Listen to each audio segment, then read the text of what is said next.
What's happening? Tom Mackrola, TommyBagaloans.com, back with 11 ways to make money in real estate with real estate investor, best-selling author on Amazon, real estate agent, Josh Inglis. Hey, thanks a lot, Tom. Appreciate you having me here. Yeah, so what we've done is I created 11 ways to make money in real estate, and this is going to be a several-part video series. So if you want to make money in real estate and you don't know how, this is going to be a great video series to watch from beginning to the end. So thanks again for having me. Today we have episode 1 where we're talking about flips. Yep. You know, a lot of the times flips are like one of the first things that come to people's minds when they're thinking about investing in real estate. I know you have some background in flips. What can you tell us about flips? You know, there's more than 11 ways to make money in real estate, but I made flips number 1 because, like you said, it's the first thing that people think about when they think about real estate. It's like, how do I make money in real estate? Well, I watch HGTV and they're flipping houses on HGTV, so I want to do the same thing. It is a strategy that you can use to make money. I mean, I've flipped over, 100 properties. Flipping houses is simply buying a property, fixing it up, putting in the white cabinets, the quartz countertops, remodeling the bathrooms. I'm talking a full renovation when I'm talking about the word flip. And then when you're done with it, you're trying to sell it for as much money as possible.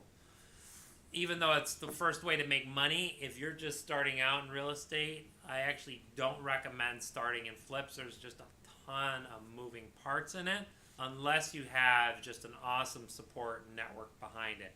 But if you are going to flip properties and say, I don't want to do anything else, I want to flip properties, that's great. You just got to make sure you educate yourself. But the main thing is you got to buy it right. When you flip properties, it all comes down to buying it right. And the only way you can buy properties right today is by finding off-market deals.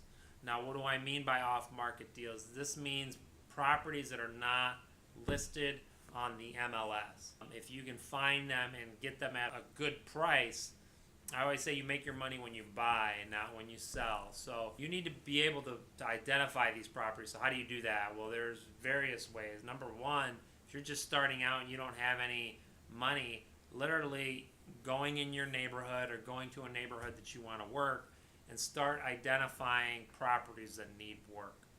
What you want to do is leave them a handwritten note, or you could type something up, a door hanger, but saying, hey, I'm a local investor, I'm interested in buying your house.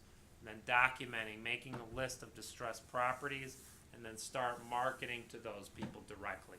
Now there's lists you can buy, lots of other strategies. You can look for properties with code violations, the whole gambit. But the main thing is buy it right, and then the second most important thing is do the construction right as well. I say if you buy it right and you do the construction right, you can mess everything else up and still make a lot of money. But if you do one of those two things wrong, you're not going to make any money in this business. That's why flipping is, again, it's the first way to make money, but it's also the hardest. There's a lot of things that can go wrong. So if you're not buying it right and you're not managing the construction correctly, you can lose a lot of money. And I know a lot of people that have gotten into, hey, I'm going to start flipping houses and I'm going to become rich. That does happen for some people, but for a lot of people, if they don't have those systems in place, they're not buying it right, they don't have a handle on the construction, it can go wrong quickly. So we'll be talking about some of the other strategies that are a lot less risk, but you can still be very lucrative.